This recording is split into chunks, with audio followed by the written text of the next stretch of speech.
कैसे हो सारे के सारे। तो जैसा कि फार्माकोडायनेमिक्स कंटिन्यू कर रखी है, फार्माकोडायनेमिक्स के अंदर ड्रग डेवलपमेंट के बारे में पढ़ा था, फार्माकोजेनेटिक्स के बारे में पढ़ लिया था अपनों ने लास्ट टॉपिक के अंदर। तो अब कंटिन्यू करते हैं उस फार्माकोडायनेमिक्स को थेराप्यूटिक ड्रग मॉनिटरिंग से। थेराप्यूटिक ड्रग मॉनिटरिंग, जैसा कि आप नाम से ही समझ पा रहे हो कि कहीं ना कहीं ड्रग की मॉनिटरिंग है यार। ड्रग की मॉनिटरिंग थेराप्यूटिकली ड्रग की मॉनिटरिंग मतलब कि आप जो भी डोज या जो भी ड्रग दे रहे हो उसकी प्लाज्मा कंसंट्रेशन चेक कर रहे हो पेशेंट के अंदर। This is all about therapeutic drug monitoring.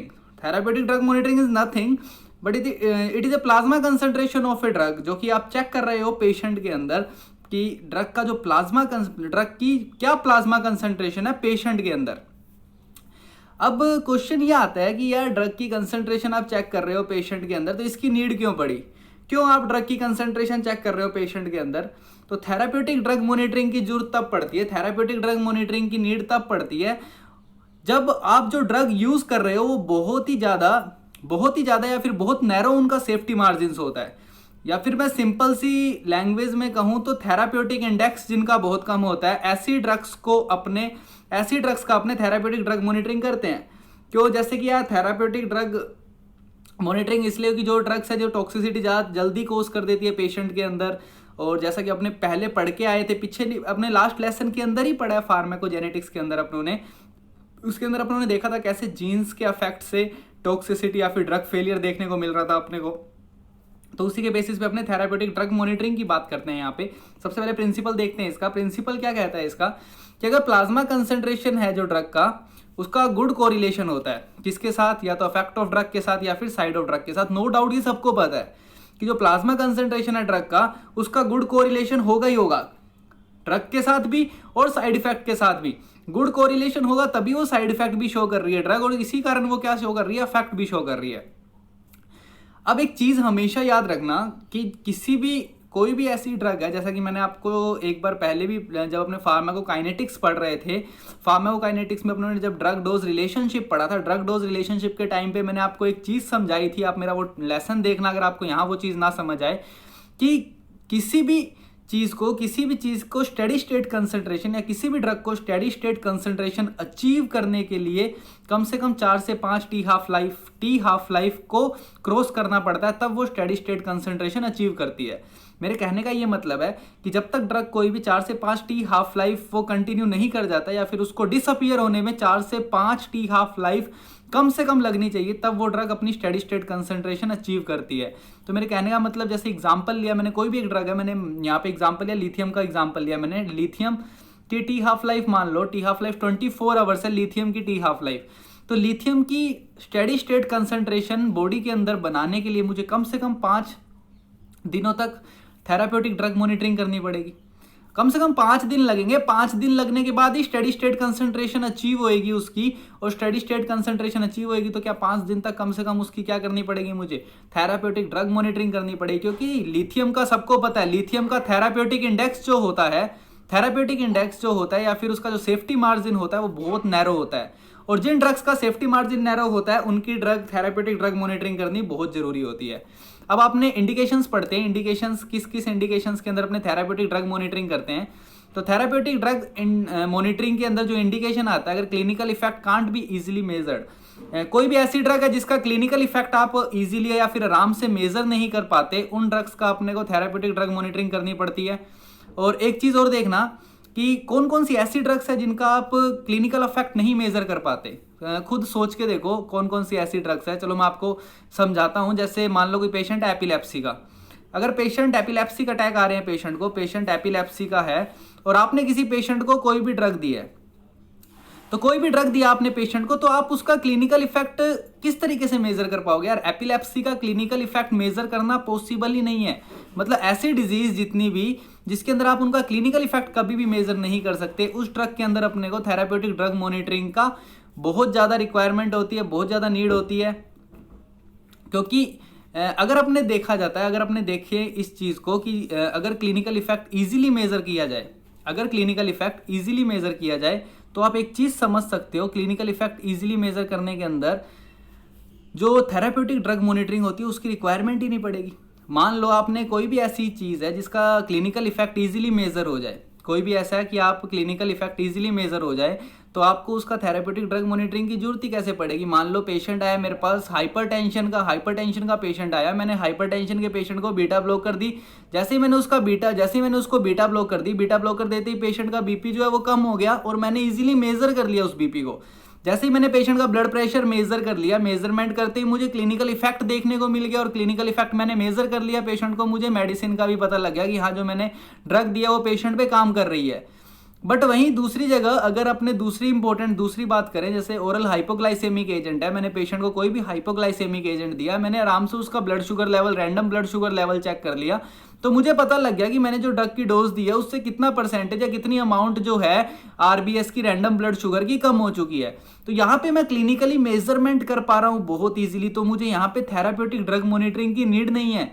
But अगर एपिलेप्सी के पेशेंट की बात करें, तो एपिलेप्सी के पेशेंट के अंदर आप किस तरीके से पता लगा पाओगे। आपके पास सिर्फ दो ही कंडीशन है, या तो आप ड्रग दो पेशेंट को और उसके सीजर्स या एपिलेप्सी बिल्कुल बंद हो जाए, तब आपको पता लगेगा हाँ ये ड्रग इफेक्टिव है। बट आप उसके बाद भी ये चीज कभी भी नहीं पता लगा पाओगे कि जो जिस रेंज में एपिलेप्सी के अटैक्स आ रहे थे पेशेंट को, जिस सीवियरिटी से एपिलेप्सी के अटैक आ रहे थे पेशेंट को, ड्रग देने के बाद क्या सीवियरिटी कम हुई है, कितनी परसेंटेज कम हुई है, ये आप कभी भी नहीं पता लगा सकते। आप सिर्फ यस और नो के रेंज में पता लगा सकते हो कि हाँ भाई मैंने मेडिसिन दी या ड्रग दी पेशेंट को, ड्रग देने के बाद एपिलेप्सी के अटैक कम हो गए। तो इन कंडीशंस के अंदर अपने को therapeutic dose monitoring, drug monitoring की बहुत ज़्यादा रिक्वायरमेंट पड़ती है, ताकि अपने उस पेशेंट के अंदर किसी भी टाइप की ड्रग टॉक्सिसिटी ना हो जाए। पेशेंट के अंदर साइड इफेक्ट बहुत जल्दी देखने को मिलते हैं और ड्रग टॉक्सिसिटी के बहुत सीवियर कॉम्प्लिकेशंस हो जाते हैं, इसलिए अपने को यहाँ पे थेराप्यूटिक ड्रग मॉनिटरिंग की जरूरत पड़ती है। तो दोनों के बीच में कंफ्यूज मत होना कि कौन से क्लिनिकल किन ऐसे डिजीज कंडीशन है जिनमें अपने क्लिनिकल इफेक्ट मेजर कर सकते हैं, और कौन कौन सी ऐसी कंडीशन है जिनमें अपने क्लिनिकल इफेक्ट मेजर नहीं कर सकते। तो मैंने एग्जाम्पल दे दिया, आपको बहुत ईजिली समझ आ जाएगा। एक और एग्जांपल है वारफेरिन है, तो वारफेरिन में भी अपने क्लिनिकल इफेक्ट मेजर कर सकते हैं इंटरनेशनल नॉर्मलाइज रेशो को मेजर करके, और भी बहुत सारे तरीके होते हैं, तो इजीली कर सकते हैं अपने कैलकुलेट। अब दूसरी इंपॉर्टेंट बात करते हैं यहाँ पे कि दूसरा इंडिकेशन क्या होता है थेराप्यूटिक ड्रग मॉनिटरिंग का। दूसरा जो इंडिकेशन होता है वो मैं आपको ऑलरेडी बता चुका हूँ, बहुत बार बोल चुका हूँ मैं ये बात की, तो जिन ड्रग्स का थेराप्यूटिक इंडेक्स जो होता है वो कम होता है। थेरापेटिक इंडेक्स अपनों ने पढ़ा था बहुत डिटेल के अंदर, आपको याद होगा, जब मीडियन लीथल डोज कंसंट्रेशन और उसके अंदर वहाँ पे अपनों ने देखा था थेरापेटिक इंडेक्स के बारे में। तो थेरापेटिक इंडेक्स जिन दवाइयों का कम होता है, तो जिन दवाइयों का थेरापेटिक इंडेक्स कम होगा उनका सेफ्टी मार्जिन भी क्या होता है, लो होता है। हैविंग लो सेफ्टी मार्जिन होता है, सेफ्टी मार्जिन बहुत कम देखने को मिलता है। आपको अगर एग्जाम्पल बताऊं तो ऐसी ड्रग्स के एग्जाम्पल कौन कौन से होते हैं, लिथियम हो गया, लिथियम के बाद थियोफाइलिन होगी, डाइजोक्सिन हो गई, ये जो जितनी भी ड्रग्स हैं इनके थेरापेटिक इंडेक्स बहुत कम होते हैं।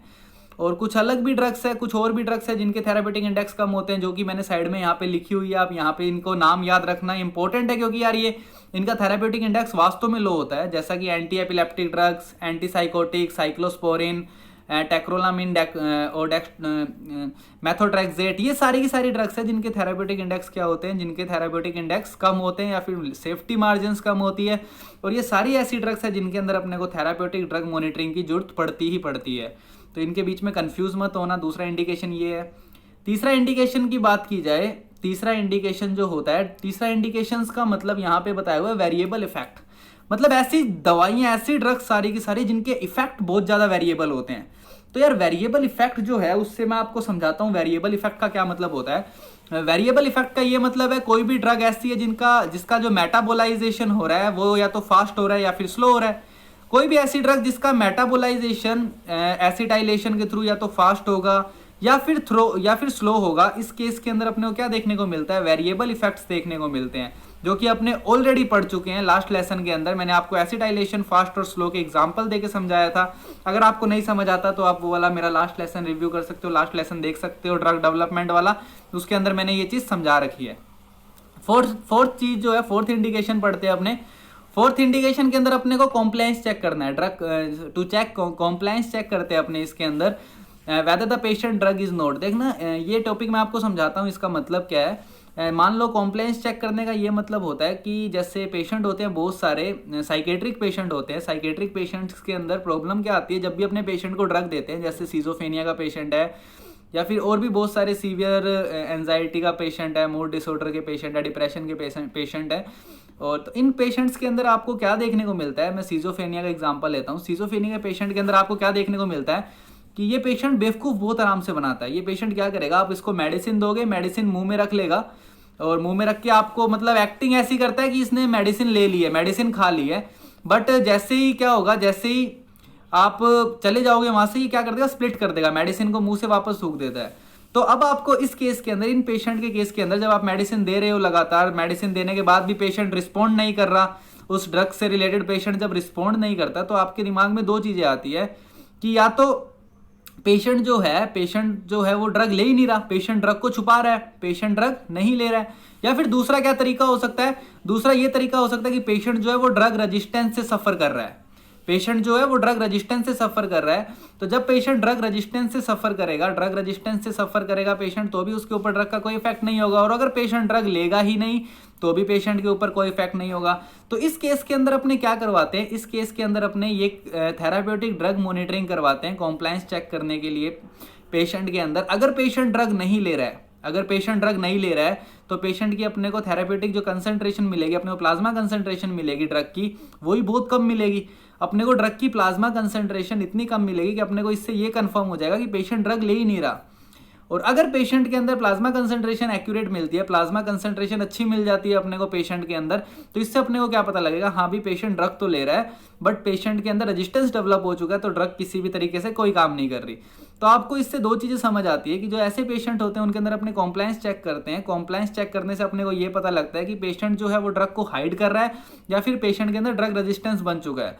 तो दोनों ही केस के अंदर अगर पेशेंट ड्रग हाइड कर रहा होता है तो अपने उसको फिर रूट को चेंज करते हैं, आईवी रूट सेलेक्ट करेंगे, आईवी रूट प्रेफर करेंगे, अपने आईएम रूट प्रेफर करेंगे अपने उसको, या फिर अपने उसके पास रहेंगे, पेशेंट के पास, जब तक पेशेंट मतलब कम से कम 15 to 20 मिनट्स अपने उस पेशेंट के पास रहेंगे, ताकि वो पेशेंट उसको मुंह में भी रखता है ड्रग को, तो वो उसके अंदर सोल्यूबल हो जाए, सोल्यूट हो जाए, और उसको मतलब उसको लेनी ही पड़े वो दवाई। तो बहुत सारे और तरीके हैं ड्रग देने के, उसके बाद कोई प्रॉब्लम नहीं। और अगर पेशेंट सफर होता है रेजिस्टेंस से, ड्रग रेजिस्टेंस से, तो नो डाउट अपने को ड्रग को चेंज करना पड़ेगा, या फिर हैवी डोज, या फिर डोज बढ़ानी पड़ेगी, या फिर और कोई अदर ऑप्शन सेलेक्ट करना पड़ेगा। तो एक ये होता है फोर्थ इंडिकेशन है कॉम्प्लायंस चेक करने के लिए। तो 4 टाइप के अपनों ने इंडिकेशंस पढ़े हैं, जिसके अंदर अपनों ने क्या पढ़ा है, थेराप्यूटिक ड्रग मॉनिटरिंग कब करनी पड़ती है। इसके बाद अपने नेक्स्ट 5वें टाइप का इंडिकेशन पढ़ते हैं नेक्स्ट स्लाइड के अंदर। तो 5वें टाइप का जो इंडिकेशन होता है थेराप्यूटिक ड्रग मॉनिटरिंग का, उसके अंदर अपने क्या देखते हैं, उसके अंदर अपने क्या प्रिवेंट करने की कोशिश करते हैं अपने, उसके अंदर कोई एनी पर्टिकुलर ऑर्गन या फिर फीटल को कोई भी पर्टिकुलर ऑर्गन को प्रिवेंट करने की कोशिश करते हैं, किसी भी टाइप की टॉक्सिसिटी ना हो जाए किसी ऑर्गन के अंदर। या फिर अपने जब फीटल का केस आता है, बहुत मतलब फीटस के केस के अंदर भी अपने को क्या करना पड़ता है, फीटस के केस के अंदर भी अपने को थेराप्यूटिक ड्रग मॉनिटरिंग करनी पड़ती है। स्मॉल वेरिएशन, छोटा सा ड्रग का वेरिएशन भी फीटल के अंदर टॉक्सिसिटी कोज कर सकता है, तो इस केस के अंदर भी अपने को करना पड़ता है। जैसा कि इसने एग्जांपल दे रखा है सुडोमोनास इन्फेक्शन, जैसा कि सुडोमोनास इन्फेक्शन के अंदर अपने को क्या देखने को मिलता है कि सुडोमोनास इन्फेक्शन जो होता है उसके अंदर अपने जो ड्रग प्रेफर करते हैं, जो ड्रग देते हैं, वो अमाइनोग्लाइकोसाइड्स होती है। एंड नो डाउट अमाइनोग्लाइकोसाइड जो होता है वो नेफ्रोटॉक्सिक होती है बहुत ज़्यादा। तो जब आपने अमाइनोग्लाइकोसाइड प्रेफर करी पेशेंट को, अमाइनोग्लाइकोसाइड प्रेफर करी, और नो डाउट अमाइनोग्लाइकोसाइड नेफ्रोटॉक्सिक होती है, आपको पता है। और जो पेशेंट आपका वो भी किसका, रीनल फेलियर का, जो पेशेंट आपका वो भी किस चीज़ का है, रीनल फेलियर का। और अमाइनोग्लाइकोसाइड आप यूज़ कर रहे हो, अमाइनोग्लाइकोसाइड यूज़ कर रहे हो, तो वो भी क्या कोज कर रही है, नेफ्रोटॉक्सिसिटी कोज कर रही है। तो जिसके कारण आपको क्या देखने को मिलेगा, ऑर्गन टॉक्सिसिटी देखने को मिलेगी, क्योंकि पेशेंट जो है वो ऑलरेडी रीनल फेलियर का, ऊपर से आपने ड्रग ऐसी प्रिस्क्राइब कर दी जो नेफ्रोटॉक्सिक कोज कर रही है। तो इन सिचुएशंस के अंदर थेराप्यूटिक ड्रग मॉनिटरिंग की बहुत ज़्यादा रिक्वायरमेंट होती है, ताकि अपने डोज को मेंटेन करके रख सके। स्लाइट इंक्रीज इन डोज में lead to toxicity and may lead to organ damage of the patient.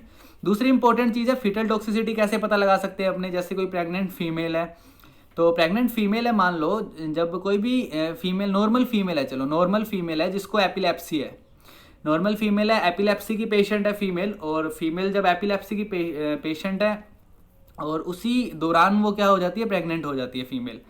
तो जब फीमेल एपिलेप्सी की पेशेंट भी है और प्रेग्नेंट भी हो जाती है, और उस पेशेंट को एपिलेप्सी की एंटी एपिलेप्टिक ड्रग्स भी चल रही है, जो कि प्रेगनेंसी से पहले से ही चल रही है, एंटी एपिलेप्टिक ड्रग्स, एंड जो पेशेंट है वो प्रेग्नेंट हो जाता है, तो आप क्या है, जो एंटी एपिलेप्टिक ड्रग्स होती है उसको आप बंद नहीं कर सकते, क्यों बंद नहीं कर सकते आप एंटी एपिलेप्टिक ड्रग्स को? बंद इसलिए नहीं कर सकते क्योंकि एंटी एपिलेप्टिक ड्रग्स के अंदर अगर आप ड्रग को चेंज करते हो या ड्रग की डोज के अंदर वेरिएशन करते हो किसी भी तरीके का, तो बहुत ज़्यादा चांसेस होते हैं एपिलेप्सी के अटैक आने के। पेशेंट के अंदर बहुत ज़्यादा चांसेस होते हैं एपिलेप्सी के अटैक आने के।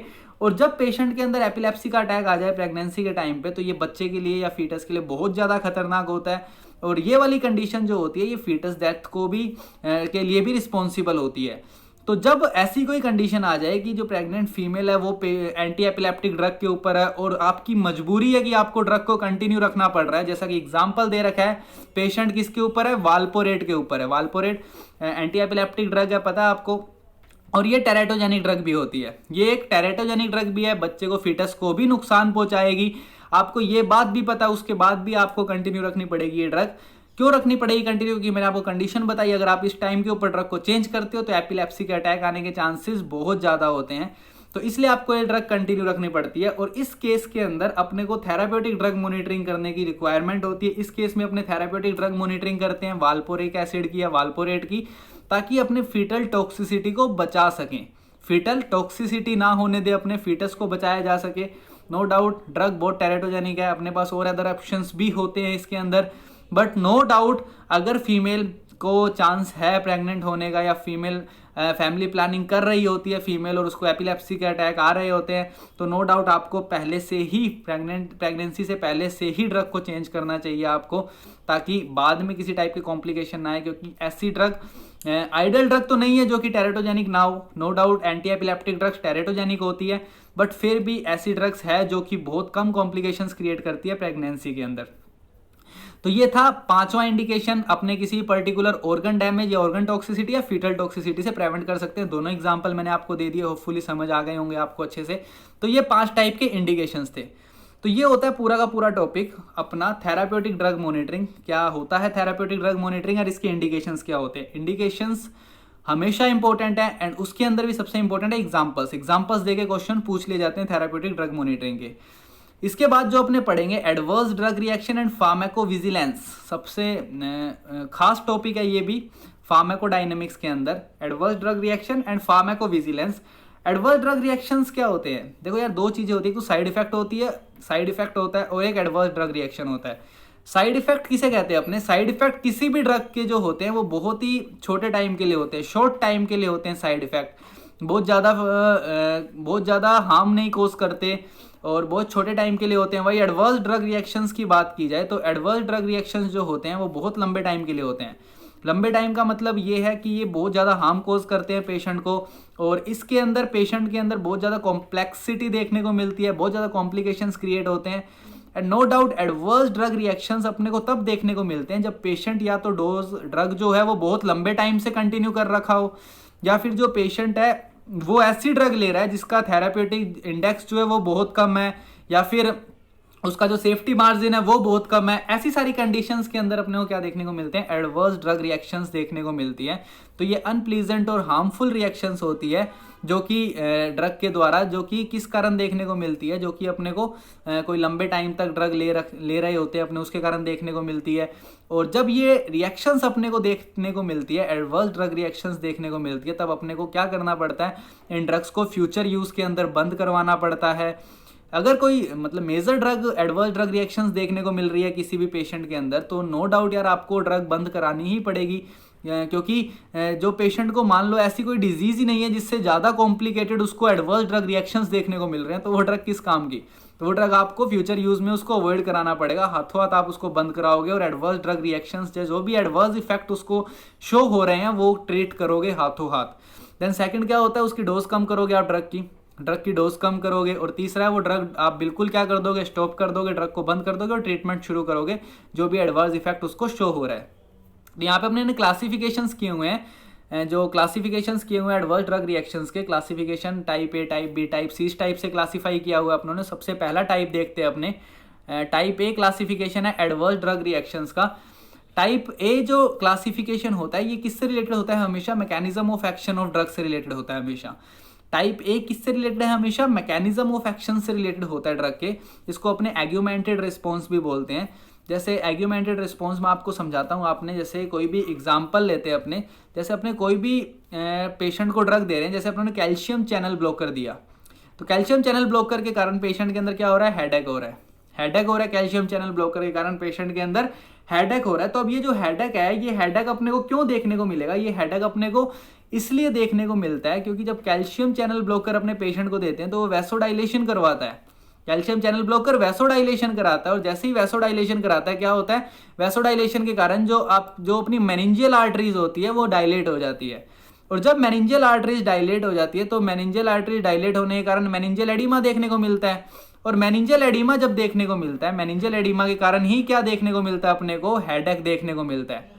मेनिंजियल एडिमा के कारण क्या देखने को मिलता है, हेडेक देखने को मिलता है अपने को। तो जो कैल्शियम चैनल ब्लॉकर होते हैं वो क्या करवाते हैं, वो कहीं ना कहीं मैकेनिज्म ऑफ एक्शन के अंदर क्या कर रहे हैं, इंटरफेयर कर रहे हैं। जो भी मैकेनिज्म ऑफ एक्शन होता है कैल्शियम चैनल ब्लॉकर का, उसके कारण अपने को मेनिंजियल एडिमा देखने को मिला, मेनिंजियल आर्टरीज डायलेट हुई, और मेनिंजियल एडिमा के कारण क्या देखने को मिला, अपने को हेडेक देखने को मिलता है पेशेंट के अंदर, जो कि एक क्या एडवर्स ड्रग रिएक्शन है, हेडेक।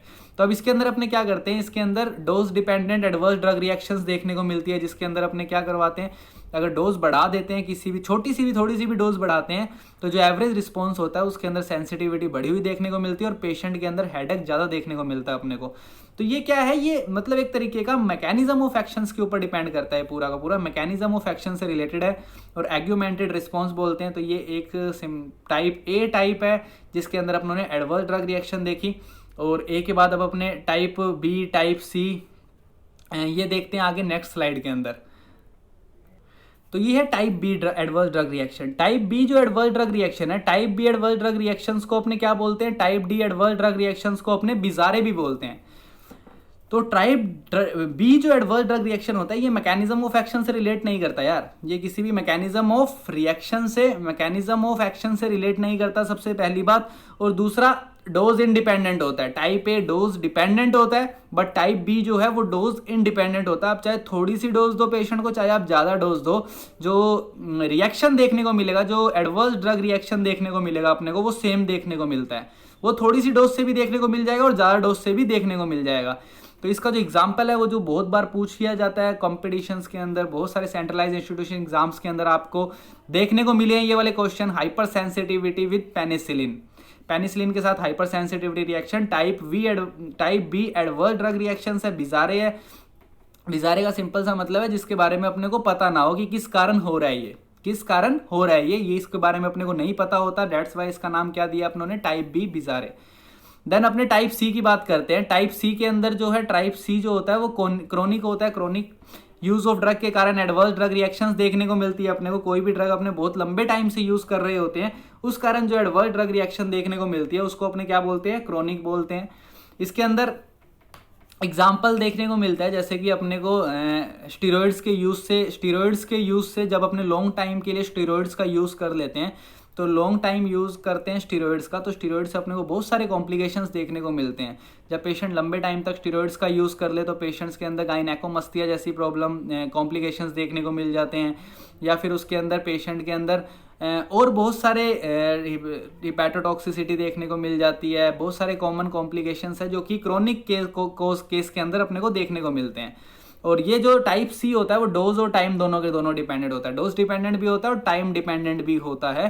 तो आपको ये याद रखना है, ये जो मैं आपको बता रहा हूँ, कौन सा डोज इंडिपेंडेंट है, कौन सा डोज डिपेंडेंट है, कौन सा टाइम भी डिपेंडेंट है, डोज डिपेंडेंट भी है, ये काफ़ी इंपॉर्टेंट है और ये क्वेश्चंस पूछ लिए गए हैं, काफ़ी बार पूछे भी गए हैं। उसके बाद टाइप डी की बात करते हैं। Type D adverse drug reaction है, वो डिलेड टाइप का होता है। किस टाइप का होता है? डिले टाइप का रिएक्शन, एडवर्स ड्रग रिएक्शन होता है डिले टाइप का। डिले का मतलब ये होता है, one use drug today but its effect seen after some time. मतलब कोई ड्रग आज यूज कर रहा है बट इसका इफेक्ट आपको 1 साल बाद, 2 साल बाद, 3 साल बाद देखने को मिल रहा है। ठीक है, जैसा कि इसका एग्जाम्पल बताऊं मैं आपको, तो इसका एग्जाम्पल जो होता है वो होता है एंटीसाइकोटिक ड्रग्स। एंटीसाइकोटिक ड्रग्स जब पेशेंट को अपने देते हैं तो उसके जो साइड इफेक्ट देखने को मिलते हैं एंटीसाइकोटिक्स के, वो अपने को बहुत साल बाद देखने को मिलते हैं, 5 साल बाद, 10 साल बाद, 15 साल बाद, इस टाइप से देखने को मिलते हैं अपने को। तो इसको अपने बोलते हैं डिलेड एडवर्स ड्रग रिएक्शन। जैसा कि एग्जांपल होता है एंटीसाइकोटिक्स के अंदर जो अपने को एडवर्स ड्रग रिएक्शन देखने को मिलता है वो होता है ट्रेडिव डिस्काइनेशिया, ट्रेडी डिस्काइनेसिया हो गया। देन टेट्रोजेनिसिटी भी एक एग्जांपल है। टेट्रोजेनिसिटी का क्या मतलब होता है, जो आप ड्रग जो आप ले रहे हो वो आपने या तो प्रेगनेंसी से पहले ली है या फिर आपने during starting of pregnancy first trimester के अंदर ली है, बट आपको जो एडवर्स ड्रग रिएक्शंस देखने को मिल रहे हैं वो फीटस के बर्थ के बाद देखने को मिल रहे हैं या फिर थर्ड ट्राइमेस्टर के अंदर देखने को मिल रहे हैं। तो ये भी डिलेड टाइप का रिस्पॉन्स है। उसके अलावा कार्सिनोजेंस हो गए सारे के सारे। कार्सिनोजेंस का भी आपको पता है, कार्सिनोजेंस का तो इवन पता भी नहीं लगता अपने को, बहुत लेट रिस्पॉन्स देखने को मिलता है, 50 साल बाद, 60 साल बाद, 40 साल 40 ईयर्स के बाद देखने को मिलता है। तो ये सारी की सारी जो टाइप है डिलेड टाइप के एडवर्स ड्रग रिएक्शंस है, और ये नो डाउट टाइम डिपेंडेंट होते हैं। ये तो आपको क्लासिफिकेशन से ही पता लग गया, डिलेड के नाम से ही पता लग गया, टाइम डिपेंडेंट होता है, ये डोज डिपेंडेंट नहीं होते। उसके बाद अपने टाइप ई की बात करते हैं। टाइप ई जो होता है वो एंड ऑफ यूज होता है। टाइप ई जो होता है वो एंड ऑफ यूज होता है। When I stop using the drug then the particular side effect is seen. End of use का ये मतलब है जब आपने यूज करनी छोड़ दी वो ड्रग, जब आपने यूज करनी छोड़ दी वो ड्रग तब उसके साइड इफेक्ट देखने को मिलते हैं। और ये बहुत खास टाइप की ड्रग्स होती है यार। सबको पता है कि जब आप ओपोइड्स रिलेटेड ड्रग्स ले रहे होते हो, ओपोइड्स रिलेटेड ड्रग्स के अंदर जैसे पेशेंट्स होते हैं कई सीवियर पेन के, सीवियर पेन हो गया या फिर जो एनाल्जेसिक्स पे रहते हैं पेशेंट बहुत लंबे टाइम तक, या एनेस्थीसिया पे रहते हैं, तो अपने यूज़ करते हैं एज एनाल्जेसिक्स, अपने ओपोइड्स यूज़ करते हैं, मॉर्फिन सल्फेट वगैरह यूज़ करते हैं पेशेंट के अंदर लंबे टाइम तक। तब अपने को क्या देखने को मिलता है, तब अपने को जब पेशेंट के अंदर अपने वो ड्रग बंद कर देते हैं एकदम से थोड़ा टाइम तक यूज़ करने के बाद, तो पेशेंट के अंदर अपने को विड्रॉल सिंड्रोम्स देखने को मिलते हैं, विड्रॉल सिम्टम्स देखने को मिलते हैं अपने को पेशेंट के अंदर। And no doubt withdrawal symptoms chronic alcoholic वाले पेशेंट्स में भी देखने को मिलते हैं, नो डाउट ओपोइड्स वाले पेशेंट्स में भी देखने को मिलते हैं। तो ये बहुत अच्छा एग्जांपल है जो एंड ऑफ यूज दवाई या फिर ड्रग का यूज बंद करने के बाद जो देखने को मिलते हैं साइड इफेक्ट, वो कौन से होते हैं, एंड ऑफ यूज होते हैं। तो विड्रॉल सिम्टम्स हो गए, क्लोनिडिन विड्रॉल हाइपरटेंशन भी होता है। जब आप क्लोनिडिन एकदम से पेशेंट के अंदर बंद कर देते हो तो उसके जो रिगार्डिंग अपने को एडवर्स ड्रग रिएक्शन देखने को मिलती है वो हाइपरटेंशन देखने को मिलता है। तो ये टाइप ई है। उसके बाद लास्ट होता है type F type. Type F type का जो होता है इसके अंदर अपने फेलियर ऑफ ड्रग बोलते हैं, an adverse drug reaction that fails the drug. मतलब कोई भी ऐसी एडवर्स ड्रग रिएक्शन जो क्या कर दे, ड्रग को ही फेल कर दे। मतलब एडवर्स ड्रग रिएक्शन यहाँ पे क्या करवा देती है, यहाँ पे किसी भी ड्रग को फेल करवा देती है। जैसे आप दो कॉम्बिनेशन में कोई भी ड्रग दे दो, जैसे आपने रिफाम्पिसिन दे दी पेशेंट को, तो रिफाम्पिसिन अगर पेशेंट को दे दी और उसके साथ अगर पेशेंट ओरल कॉन्ट्रासेप्टिव पिल्स ले रहा है तो रिफाम्पिसिन के कारण जो ड्रग है ओरल कॉन्ट्रासेप्टिव पिल वो फेल हो जाती है।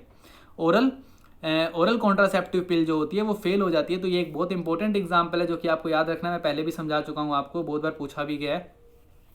तो यहाँ पे एक मैंने छोटी सी चीज़ समझा रखी है जो काफ़ी इंपॉर्टेंट है कि एडवर्स ड्रग रिएक्शन जो होता है वो स्पेसिफिसिटी ऑफ ड्रग के इन्वर्सली प्रोपोर्शनल होता है।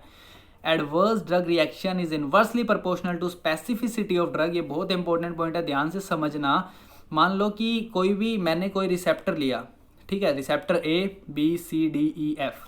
मैंने ये 5-6 टाइप के रिसेप्टर लिए, A, B, C, D, E, F। ये 6 टाइप के रिसेप्टर मान लो बॉडी के अंदर प्रेजेंट है। अब जो मैं पेशेंट को जो ड्रग दे रहा हूँ, वो जो ड्रग जो दे रहा हूँ मैं पेशेंट को, वो ए रिसेप्टर के स्पेसिफिक है। वो सिर्फ ए रिसेप्टर को जानती है, वो ड्रग सिर्फ ए रिसेप्टर को जानती है, वो सिर्फ एक रिसेप्टर से जुड़ के ही इफेक्ट दिखाएगी। बट उस ड्रग की खास बात क्या है कि वो इन रिसेप्टर से भी जुड़ सकती है, B, C, D, E, F। But जितना इससे जुड़ेगी उतना इससे नहीं जुड़ेगी। समझ आई मेरी बात? मतलब ए से उसकी जुड़ने की, उसकी बाइंड होने की कैपेसिटी जो है उस ड्रग की वो ज़्यादा है as compare to B, C, D, E, F। अब मैं आपको ये समझाना चाह रहा हूँ कि जो मैं ड्रग दे रहा हूँ पेशेंट को, उस ड्रग की स्पेसिफिसिटी या फिर उस ड्रग की कैपेसिटी ए से बाइंड होने की जितनी ज़्यादा होगी, एडवर्स ड्रग रिएक्शन उतना ही कम होगा। समझ आई आपको मैंने क्या कहा?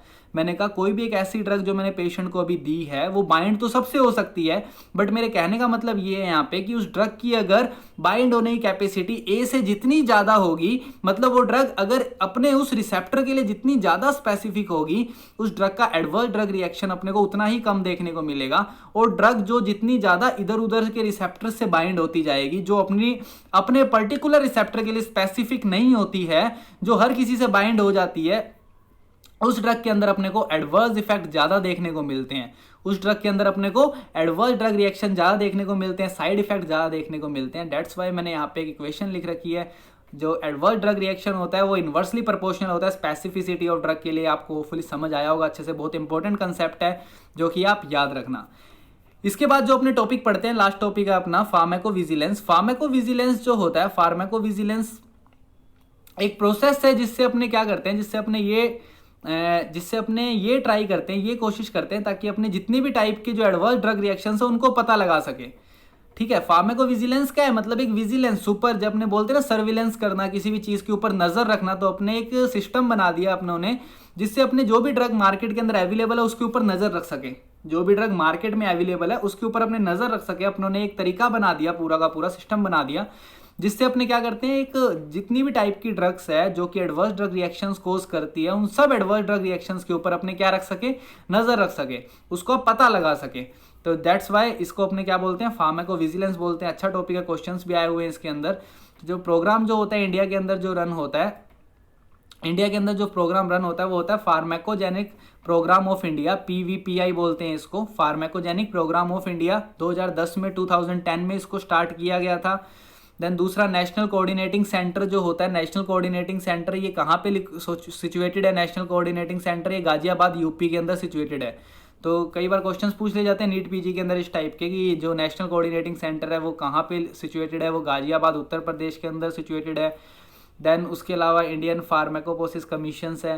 तो ये क्या है, ये सारे के सारे बहुत सारी बॉडीज़ बना रखी है अलग अलग टाइप की, जो कि इस फार्माकोविजिलेंस के अंदर हेल्पफुल रहती है। तो मैं आपको एक पूरा सिस्टम सा समझा देता हूँ कि इस सिस्टम के बेसिस के ऊपर फार्माकोविजिलेंस चलता है अपनी कंट्री के अंदर या फिर अदर कंट्रीज़ के अंदर। एक पूरा का पूरा लेआउट बना रखा है मैंने, आपको नेक्स्ट स्लाइड के अंदर मैं बता देता हूँ। तो वो प्रोसीजर देखते हैं अपने, वो प्रोसीजर होता क्या है बेसिकली, वो प्रोसीजर समझना। यहाँ पे फार्माकोविजिलेंस का प्रोसीजर क्या होता है, मान लो फार्माकोविजिलेंस के अंदर कोई भी पेशेंट था आपके पास, जो पेशेंट आपके पास हॉस्पिटल या मेडिकल कॉलेज के अंदर आता है, चाहे वो गवर्नमेंट हो चाहे वो प्राइवेट हो, कोई भी पेशेंट आपके पास आया, पेशेंट आपके पास आता है, किसी भी एडवर्स ड्रग रिएक्शंस को आपने ऑब्जर्व किया पेशेंट के अंदर कि जो पेशेंट मेडिसिन ले रहा है उसके ये इस टाइप के एडवर्स ड्रग रिएक्शन है। तो आपका सबसे पहला काम क्या होगा, एज ए क्लिनिशियन आपका सबसे पहला काम क्या होगा कि आप उस एडवर्स ड्रग रिएक्शन को क्या करोगे, आप उस एडवर्स ड्रग रिएक्शन को ट्रीट करोगे।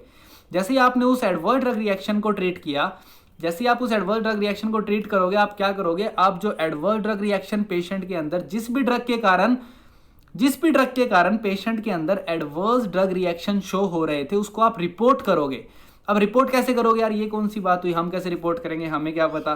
तो रिपोर्ट करने के लिए हर मेडिकल कॉलेज में, चाहे वो गवर्नमेंट हो चाहे वो प्राइवेट हो, हर मेडिकल कॉलेज के अंदर एक सॉफ्टवेयर होता है उनके पास जिसको अपने विजी फ्लो बोलते हैं। एंड एक बार कंपटीशंस के अंदर ये क्वेश्चन पूछा गया आपके कि कौन सा सॉफ्टवेयर यूज़ किया जाता है जिसमें आप एडवर्स ड्रग रिएक्शंस को रिपोर्ट करते हो, तो वो सॉफ्टवेयर का नाम होता है विजी फ्लो। तो सब इंस्टीट्यूट्स जितने भी होते हैं, गवर्नमेंट हो चाहे प्राइवेट मेडिकल कॉलेजेस हो, उनके पास ये सॉफ्टवेयर प्रेजेंट होता है। इस सॉफ्टवेयर के अंदर एक सिस्टमेटिक पूरा का पूरा बना रखा है, लेआउट बना रखा है, जिसके अंदर आपको इन्फॉर्मेशन देनी होती है, पेशेंट कौन सा है, किस डिजीज से सफर कर रहा था, कौन सी मेडिसिन ले रहा था और किस टाइप का एडवर्स ड्रग रिएक्शंस देखने को मिला। जब आप ये सारी इन्फॉर्मेशन उसके अंदर डाल देते हो तो ये जो इन्फॉर्मेशन होती है डिपॉजिट हो जाती है एनसीसी के पास। ठीक है, देन ये इन्फॉर्मेशन जैसे ही एनसीसी के पास डिपॉजिट होती है, ये डिपॉजिट होते ही इसकी जो रिपोर्ट होती है वो कहाँ चली जाती है, सीडीएससीओ के पास चली जाती है। ये रिपोर्ट सीडीएससीओ के पास सबमिट हो जाती है। अब सीडीएसओ के पास ये रिपोर्ट सबमिट हुई तो सीडीएसओ जो होता है वो क्या करता है कि वो इसी का यही काम होता है उस सीडीएसओ का, कि वो यही चीज़ देखता रहता है कि कौन कौन सी जो ड्रग्स है उनके एडवर्स ड्रग रिएक्शंस की जो रिपोर्ट है वो सबमिट हुई है।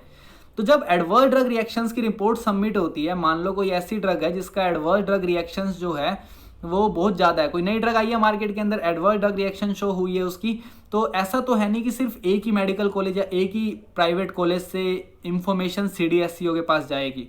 सीडीएससीओ के पास इंफॉर्मेशन बहुत सारी अलग अलग जगह से आ जाती है, हर जगह के पास, क्योंकि जो भी पेशेंट जाएगा हर मेडिकल कॉलेज के पास ये सॉफ्टवेयर है, तो वहाँ से हर जगह से जहाँ भी एडवर्स इफेक्ट देखने को मिलेगा वहाँ से ये इंफॉर्मेशन सबमिट हो जाएगी और सबमिट होकर सीडीएससीओ के पास चली जाएगी। वहाँ से इनके पास एक ग्राफ आ जाएगा कि वही वास्तव में इस ड्रग का एडवर्स इफेक्ट है, एडवर्स ड्रग रिएक्शन शो कर रही है ये ड्रग, क्योंकि बहुत सारी कंप्लेन आई है इसके रिगार्डिंग। तो फिर वो क्या करेगी, वो जो सीडीएससीओ होता है वो क्या करती है, कंपनी को इन्फॉर्म करती है कि वो कंपनी को इन्फॉर्म करेगी और कंपनी को क्या बोलेगी कि अपनी मार्केट में जितनी भी ड्रग है भाई ये वापस ले लो, इसको हमने बैन कर दिया क्योंकि आपकी जो ड्रग है वो क्या शो कर रही है, वो side effect adverse drug reaction show कर रही है, हमारे पास बहुत सारे कॉलेजेस से रिपोर्ट आई है। तो जैसे ही वो ये बोलती है, इन्फॉर्म कर देती है, कंपनीज को इन्फॉर्म कर देती है, कंपनी को बोल देती है, तो कंपनी को वो ड्रग सारी की सारी मार्केट से वापस लेनी पड़ती है। अब हो सकता है कि कंपनी ने मार्केट से तो वापस ले ली, अब कई पेशेंट्स के पास वो ड्रग ऑलरेडी प्रेजेंट हो, पेशेंट को भी बंद करवानी है, या फिर डॉक्टर आगे उसको प्रेस्क्राइब ना करे उन ड्रग्स को, तो डॉक्टर्स को भी बताना, इन्फॉर्म करना है। तो सीडीएसओ ही क्या करवाता है कि सारे के सारे डॉक्टर्स को भी इंफॉर्मेशन पहुंचाता है, और सारे के सारे डॉक्टर्स जो होते हैं वो पेशेंट्स को इन्फॉर्मेशन पहुंचाते हैं, या फिर बहुत सारे मास मीडिया के थ्रू उस इंफॉर्मेशन, उस ड्रग के साइड इफेक्ट के इंफॉर्मेशन को पेशेंट तक पहुंचाया जाता है, ताकि अपने बेसिक जो ड्रग सेफ्टी है उसको मेंटेन कर सके। और एक बार ये क्वेश्चन भी पूछा गया आपका कि फार्माकोविजिलेंस का बेसिक एम क्या होता है। फार्माकोविजिलेंस का बेसिक एम है ड्रग सेफ्टी को मेंटेन करके रखना। तो ये भी एक इंपॉर्टेंट क्वेश्चन है जो आपसे पूछा गया, ये भी सेंट्रलाइज इंस्टीट्यूट एग्जामिनेशन में पूछा गया था एक। और एक जो चीज़ होती है कि सबसे इंपॉर्टेंट, जो बहुत सारी ड्रग्स जो होती है उसका जो बैन होने का मोस्ट कॉमन कोज क्या होता है, बहुत सारी ड्रग किस कारण से बैन होती है, तो मोस्ट कॉमन जो कोज होता है बैन होने का वो होता है हिपैटोटॉक्सिसिटी। क्या होता है? हिपैटोटॉक्सिसिटी के कारण बहुत सारी ड्रग्स जो होती है वो बैन होती है, मोस्ट कॉमन कोज है, ये भी क्वेश्चन पूछ लिया जा सकता है। तो ये तो हो गया एक बेसिक सा। अब सीडीएसओ के पास जो इन्फॉर्मेशन आई वो यहाँ सबके पास चली जाती है, यहाँ सब सीडीएसओ सबको इन्फॉर्मेशन दे देता है, कंपनी को इन्फॉर्म कर दिया, डॉक्टर को इन्फॉर्म कर दिया, पेशेंट को इन्फॉर्म कर दिया। अब ये सीडीएसओ क्या करता है, ये इंटरनेशनल लेवल पे भी इन्फॉर्म करता है। ये सीडीएसओ क्या करता है, इंटरनेशनल पीवी सेंटर पे भी इन्फॉर्म करता है। और जो इंटरनेशनल सेंटर है फार्माकोविजिलेंस का, वो इंटरनेशनल सेंटर कहाँ पे सिचुएटेड है, वो स्वीडन के अंदर सिचुएटेड है। और स्वीडन के अंदर सिचुएटेड है वो, ये भी क्या करता है, ये भी एक तरीके का मॉनिटरिंग सेंटर है पूरा का पूरा, जो कि इंटरनेशनल लेवल पे ड्रग मॉनिटर करता है। और इसका क्या काम होता है, इसका काम होता है दूसरी जो कंट्रीज है उनको क्या करना, इन्फॉर्म करना, दूसरी कंट्रीज को इन्फॉर्म करना इसका काम होता है। जो दूसरी कंट्रीज होती है उनको इन्फॉर्म करना काम होता है। जैसे मान लो यार कोई कंट्रीज होती है जिनके आपस के अंदर क्या होते हैं, कंट्रीज के अंदर आपस के अंदर रिलेशंस अच्छे नहीं होते कई कंट्रीज के अंदर, जैसे एज एग्जांपल हो गया बहुत सारी कंट्रीज है, तो उनके जो रिलेशन अच्छे नहीं होते, पाकिस्तान इंडिया हो गया, तो जब रिलेशंस अच्छे नहीं होते कंट्रीज़ के, तो उसके अंदर क्या देखने को मिलता है अपने को, उसके अंदर अपने को ये देखने को मिलता है कि डायरेक्ट जो कंट्रीज़ है वो तो कम्युनिकेट करेगी नहीं, वो तो बताएगी नहीं दूसरे जो कंट्रीज़ के मेडिकल कॉलेजेस के अंदर कि इस ड्रग का ये प्रॉब्लम देखने को मिल रही है, ये एडवर्स ड्रग रिएक्शंस देखने को मिल रहे हैं। तो as a humanity international pharmacovigilance centre बनाया गया। तो जितनी भी कंट्रीज होती है वो इंटरनेशनल फार्माकोविजिलेंस सेंटर के अंदर रिपोर्ट करती है इसके बारे में। और जो इंटरनेशनल फार्माकोविजिलेंस सेंटर होता है ये हर कंट्री के अंदर ये इंफॉर्मेशन को क्या करवा देता है, डिस्ट्रीब्यूट करवा देता है। तो इसीलिए एक क्वेश्चन और भी आया, एक क्वेश्चन और भी पूछा गया कि जो लार्जेस्ट एडवर्स ड्रग रिएक्शन का डाटाबेस है वो कहाँ पे, उस डाटाबेस के स्टोरेज को अपने क्या बोलते हैं, उस डाटाबेस को, जो लार्जेस्ट डाटाबेस होता है एडवर्स ड्रग रिएक्शन का, उसको अपने क्या बोलते हैं, उसको अपने विजी बेस बोलते हैं। क्या बोलते हैं? विजी बेस। डोंट बी कंफ्यूज, जो सॉफ्टवेयर यूज किया जाता है वो विजी फ्लो यूज किया जाता है, बट जो डाटा यूज किया, डाटा जो होता है वो क्या होता है, विजी बेस। ये दो इंपॉर्टेंट चीजें, दोनों क्वेश्चंस पूछे गए हैं, तो इसमें आप कंफ्यूज मत होना। और सीडीएसओ की full form central drug standard control drug, आपको पता ही है, ये वाली फुल फॉर्म मैं पहले ही बता चुका हूं आपको। और एक जो लास्ट इंपॉर्टेंट चीज जो मेरे को बतानी है इसके अंदर, कि अपनों ने ऊपर से नीचे ये वाला फ्लो देखा था, ऊपर से नीचे जो फ्लो देखा था अपनों ने ये वाला, इस फ्लो के अंदर अपनों ने पूरा का पूरा पढ़ा था कि मेडिकल कॉलेज से इंफॉर्मेशन ट्रांसपोर्ट होती है, देन एनसीसी, देन सीडीएसओ के पास, देन इंटरनेशनल पीवी सेंटर के पास, इस तरीके से फ्लो चेक किया था अपनों ने।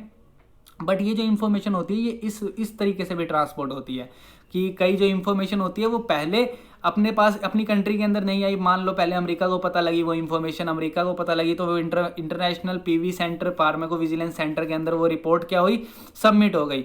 जैसे ही वो इंटरनेशनल फार्माकोविजिलेंस सेंटर में वो रिपोर्ट सबमिट हो गई, उसने क्या किया, सीडीएसओ को इन्फॉर्मेशन दी, इंटरनेशनल पीवी सेंटर ने, सीडीएसओ ने देन क्या किया, सीडीएसओ ने वो इन्फॉर्मेशन एनसीसी को डिपॉजिट कराई, और देन एनसीसी ने क्या किया, सारे हॉस्पिटल और मेडिकल कॉलेजेस को वो इन्फॉर्मेशन सबमिट कराई। मतलब ऐसी इंफॉर्मेशन जो अपनी कंट्री को पहले ना पता लगे दूसरी कंट्री को पता लग जाए, और दूसरी कंट्री ने अपने को इन्फॉर्म कर दिया, ऑलरेडी अपने को इन्फॉर्म कर दिया। एज ए ह्यूमैनिटी के लिए करना पड़ता है, क्योंकि ड्रग टॉक्सिसिटी डायरेक्टली और इनडायरेक्टली कैसे किससे ह्यूमैनिटी से छेड़छाड़ है, बिल्कुल पेशेंट के लिए बहुत कॉम्प्लिकेटेड हो सकती है। पेशेंट इवन उनके लिए बहुत ज़्यादा कॉम्प्लिकेटेड हो सकती है जो जिन्होंने ड्रग तक ली भी नहीं, जो मतलब एक तरीके से इनडायरेक्ट रिसीवर है ड्रग के, जैसे कि फीटस, मदर की वोम के अंदर जो फीटस है, अगर मदर को कोई प्रॉब्लम है, मदर जो ड्रग ले रही है, तो फीटस जो है वो इनडायरेक्ट रिसीवर बन रहा है उस चीज़ का।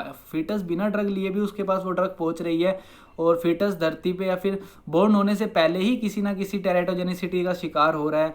तो ये कहीं ना कहीं बहुत ज़्यादा ह्यूमैनिटी के लिए ख़राब है, और इसको इस कारण से अपने को ये सारा का सारा प्रोसीजर जो बनाना पड़ता है और सारे मतभेद साइड में रख के अपने को ये इन्फॉर्मेशन ज़रूरी है ट्रांसपोर्ट करनी। That's why international PV pharmacovigilance centre को बनाया गया और इस तरीके से पूरा डाटाबेस जो होता है वो ट्रांसपोर्ट होता है। तो ये था पूरा का पूरा फार्माकोविजिलेंस, एडवर्स ड्रग रिएक्शंस के बारे में और थेराप्यूटिक ड्रग मॉनिटरिंग के बारे में। 3 चीज़ें पढ़ी अपनों ने, इंपॉर्टेंट है, कंसेप्चुअल है सारी की सारी, कुछ रटने वाला नहीं है ज़्यादा इसके अंदर, और क्वेश्चंस भी पूछ लिए जाते हैं। तो क्वेश्चंस आते हैं इसके अंदर से भी यार, नो डाउट क्वेश्चंस काफ़ी बार पूछे गए हैं। फिर भी कोई डाउट हो, क्वेरी हो, कमेंट बॉक्स है ही, ओपन करो और लाइक करो, शेयर करो, सब्सक्राइब करो यार चैनल को, एंड मस्ट शेयर करो यार इसको। और होपफुली सब कुछ समझ आ रहा है यार, कुछ भी नहीं समझ आ रहा तो मेरे को बताओ, मैं इंप्रूव करने की कोशिश करूँगा। And stay tuned guys with Unacademy, India's largest free learning platform. Thank you.